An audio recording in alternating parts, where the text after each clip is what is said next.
Hi everybody, it's Linnell. I'm so glad you're here on with my journey into trekking. And so I had a question from one of my subscribers.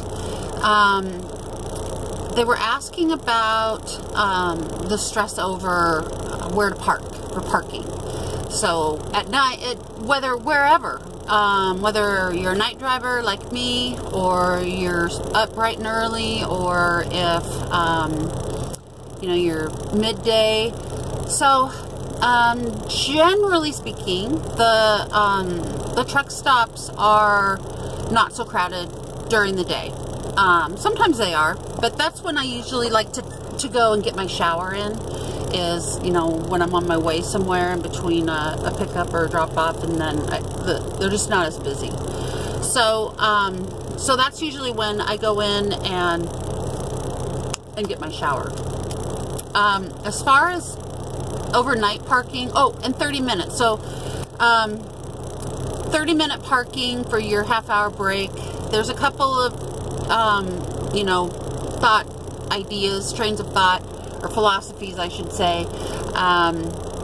One of them is that there's some people who just take it literally 30-minute at the fuel island, and that is not cool. Now, when I was with my trainer, Mr. Andre, who was awesome, I keep telling everybody he was awesome because he was. Another Warner driver. So anyway, what he would do is wherever we went, he'd go off duty. He'd have me go off duty, off duty, off duty. That doesn't stop your 14-hour clock. So I would go off duty. So when we pull up to fuel, we go off duty. I'm getting loaded. Sorry, I'm distracted by all the trucks and stuff. But anyway, so we go off duty and start the fueling process, which honestly it takes about 15 to 20 minutes, depending on how much fuel you're getting, cleaning the windshields, if you're going to do your pre-trip, or you want to kind of do a mid-trip, check your oil, because maybe you parked somewhere and it wasn't a flat ground, so you can't really check your oil because that's going to be off. So anywhere 15 to 20 minutes. Well, if you go off duty, that's already 15 to 20 minutes of your 30-minute break. Granted, you're working, so there's a lot of people who are going to disagree with this, and that's fine. And then when you're done fueling, then you pull up to, there's always a line up above, generally speaking, where you pull up from the fuel island, so the guy behind you, or girl, can pull in and they can start fueling. And so you're still off duty, and then usually what I do is I will run in and get, a pee, or get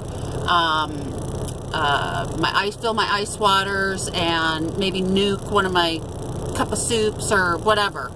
And so that's another 10 to 15 minutes. So guess what? You just did your 30-minute break and you got some stuff done. So it didn't eat up any kind of useless time.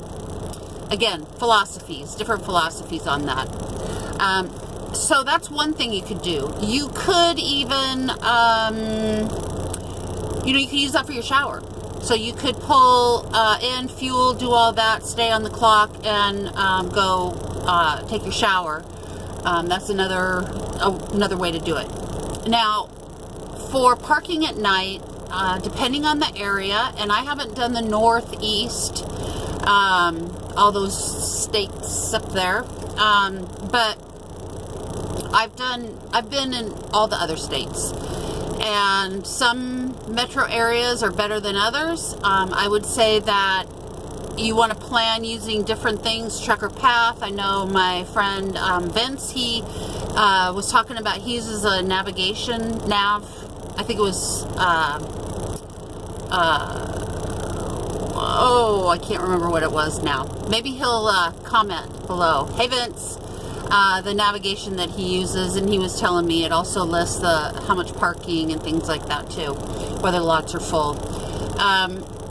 Trucker Path is great, but a lot of drivers also lie about the parking, and it's also subjective, because what is full to you, or say full to me, is not full to, you know, a seasoned driver who can, you know, whip that truck around in every little nook and cranny and get it in there. I'm not that good.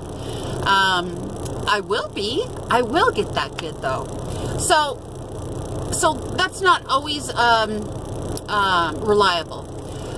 The other thing is, you know, there's the sleeping on the ramp thing. That's problematic. But when you're with your trainer, if you have a good trainer, they are going to show you how to navigate and how to plan your trip. You should always have a couple of different places in mind where you're, you know, if you've planned out your route, where you want to stop that are potential places. The nice thing in Trucker Path is you can favorite places, so I always really like that, because I usually put a comment in, and, you know, like maybe there's another lot adjacent or across the street that you can park in, so I almost put some of those comments in for myself as well.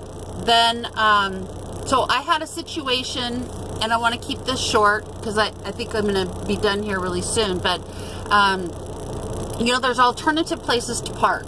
So not just truck stops, not just the big ones. So the smaller ones, like, well, gosh, they don't even have, I can't even give you a name, but the big ones, the Loves, the Flying J, the TA, Petro, all of those big ones, you know, monster places, those are where everybody goes. But not everybody goes to the lesser known and small ones. So so look for those. They're on Trucker Path. You can put those in. If you, well, maybe you have to do something on Trucker Path and how to use it, but just play with it. You'll figure it out. It's not rocket science. But then think of other things. So like right now, I'm working on an account for a large national. Okay, I'm on a Home Depot account. All right, you got it out of me. So, you know, you could also go and, you know, when you're done, say, or even if you see a store on an account that you're on, and you can't find parking, you could always go and ask them. I mean, I tell this to my son all the time. Ask, because you know the worst thing that they're going to say is no. They're not going to say no with a knife or no with a gun or club you over the head with a Lucille bat with, you know, they're just going to say no, you can't. So, okay, well, more than likely they'll say yes. So, asking is a good thing. And if you ask with a smile and be nice and just say, hey, you know what? My clock's almost up. I was wondering if you'd be okay. Is there a spot I could park at just to, you know, do my 10-hour? And you know what? They'll probably say yes, honestly. So, and really quick, so I got to tell you a situation. I told you about Movie Pass, and if you don't have it, you should get it because it's fantastic. But one of the things, I had a spot here in Dallas I was parking at, and I loved it. It was great. It was over by a theater, and it was in the back lot. It was a shopping center, but this back lot was adjacent to the theater and several others. So there was a Albertsons, a IHOP, there was a Holiday Inn, Starbucks nearby, another theater, Chinese food. It had everything. It was fantastic. And I've been parking there since January. So this is the end of April. I've been parking there for almost 5 months. And the other day before yesterday, I got a knock. You gotta move. You can't park here. And I'm like, I'm a patron. It says patrons, right? He goes, I'm sorry, you can't park here. And I didn't have a trailer. I was bobtail. And I said, seriously? I said, because I go to the movie, I go shopping at the Albertsons, I've been eating at the restaurants. I mean, you know. And he said, I'm sorry, it's policy. You can't. There's been some complaints. Apparently some other drivers. He said it wasn't me. So there, I couldn't park there anymore. So what I did last night, I went to another theater on Movie Pass. Another fan reminder, get Movie Pass if you don't have it. And I saw a movie, and then when I came out, I saw the guy was at the ticket booth, and he gave me the hey nod, like I see you nod, and I gave him the hey nod back. And then I thought, you know what, I'm going to ask him, because again, a lot of these theaters are in areas that have multiple stores, strip malls, all that kind of stuff. So anyway, I went up and I did what I tell my son to do, and what I'm telling you to do is ask. And so I explained to him, I said, you know, I've been staying at the Cinemark 16 since January. I'm on a temporary account, and I have another month to go, and I just got told I can't park there anymore. But I mean, I've been shopping and seeing movies, and I said I don't really like to stop at the truck stops. I don't like to stay there. And I told him I don't toss out pee bottles. And he laughed, and he said, you can park here. I said, really? He's like, yeah, of course.